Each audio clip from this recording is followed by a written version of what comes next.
오늘의 억울합니다. 건강하게 입대한 20살 아들이 자대 배치 3개월 만에 뇌사 상태에 빠졌다고요. 그 후 6개월이 지난 지금까지 깨어나지 못하고 있습니다. 의식도 없이 반사신경만 보이는 아들. 멀쩡했던 아들이 어쩌다 이렇게 됐을까? 하루 종일 보듬대고 하루 종일 힘들어하는 아들을 보면 내가 차라리 내가 중중해 놨습니다. 내 아들 살려도 되고 내가 중중해 놨습니다. 대체 아들에게 무슨 일이 있었던 걸까요? 일찍 갔다 와서 일찍 자리 잡겠다고 걱정하지 마시라고 생각이 자체가 아들이 참 되긴 했습니다. 군대 가고 나서는 휴로식 할 때 가보니까 살도 좀 붙었고요. 체력도 좋아지고 그리고 목소리도 걸걸해지는 게 남자다워졌더라고요. 훈련소 수료식에서의 건강했던 모습. 그러나 몇 달 뒤 부대에 연락을 받고 만난 아들은 전혀 다른 모습이었습니다. 자대 배치 받기 전에 가서 볼 때보다는 많이 좀 말랐고 많이 왜소해졌고 뭐랄까 눈도 못 마주치고 바닥만 보고 있고 이 손등만 긁어대면서 손등이 다 까져가지고 온 손톱이 다 피가 나더라고요. 건강하고 쾌활했던 아들. 정신병력이 없었지만 자대 배치 후 우울증을 앓았다고요. 힐링 캠프에 입소하게 될 거라고. 그래서 힐링 캠프가 뭐 하는 곳이냐 그랬더니 아들과 같은 친구들이 같이 모여서 프로그램 교육도 받고 치유도 하고 그러는 곳이라고. 아들이 너무 심각하게 됐으니까 며칠 있다가 힐링 캠프로 가게 될 거다. 그러나 그린 캠프가 아닌 병역관리 심사대로 보내졌습니다. 군 생활이 어렵다 판단된 부적응자의 복무 여부를 심사하는 병역관리 심사대. 이곳에서 아들의 상태는 더 심각해졌다고 합니다. 더 심각했죠.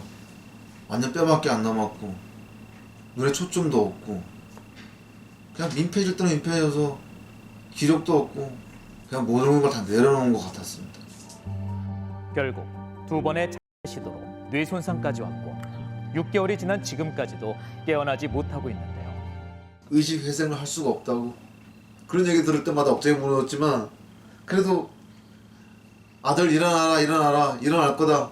가족들이 항상 기도하고 항상 가족들이 영원하면서 맨날 교수님은 얘기하십니다.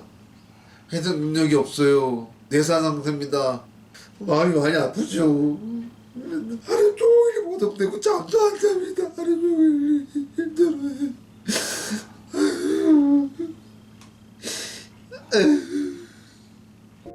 가족들은 선임병사의 욕설과 폭언 등 가혹행위가 있었다고 말합니다. 사람들을 어울리는 거 좋아하고 우울감이나 정신적인 거는 전혀 없었기 때문에 자대 배치 받기 전까지만 해도 말짱해가지고 쾌활했었고 고3이고 이러다 보니까 여러 가지를 선택해야 되는 갈래길에 있을 때 자기 진로 개척에 대해서 적극적이었어요, 이 아이가. 아들의 일기장에는 중대장, 행정보급관의 가혹행위도 적혀 있습니다. 지난달 군검찰은 장교 2명을 기소했는데요. 선임병사의 처벌은 없었습니다. 저희 쪽에서는 수사를 똑바로 하고 있는가 의구심이 드는 거죠. 징집해서 데려가서 잘못되면 다 일일이 심의를 거쳐야 되고 청구를 해야 됩니까? 그저 아들이 이렇게 된 이유를 밝히고 싶은 가족. 군 자체 수사로 혹여 사건이 축소될까 걱정된다 말합니다. 이런 죄가 있을 때는 어떻게 처벌한 이력이 없기 때문에 이거는 형사 입건으로 처리할 수 없다라는 수사대의 말도 안 되는 답변. 아무런 차도도 없고 군 부대에서 아무 연락이 없는 겁니다. 다른 혐의점을 둘 수 있는 직권남용이나 가혹행위, 직무유기 등에 대해서는 현재로서는 피해자가 진술을 하기 어려운 상황이다 보니 사건 진행에 좀 안타까움이 있는 상황입니다. 취재진은 육군본부의 입장을 확인했습니다. 현재 군검찰을 통해 관련자를 협박 혐의로 기소해 재판 진행 중이며 육군은 재판 결과에 따라 법과 규정에 의거해 엄중히 조치할 것이라 했습니다.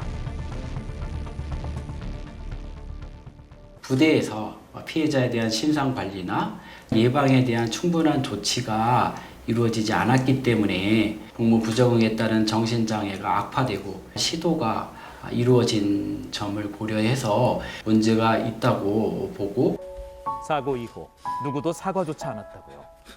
아무도 책임지지 않는 현실. 아들을 지켜주지 못했다는 죄책감만 커져갑니다.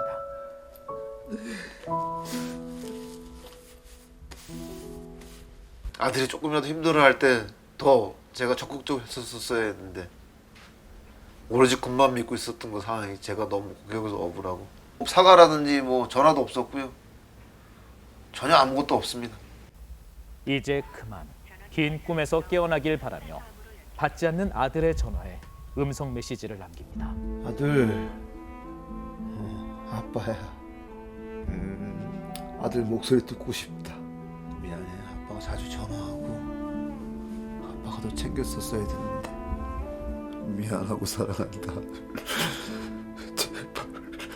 제발 목소리라도 들려주고 내일은 꼭 일어나줘. 사랑해 아들.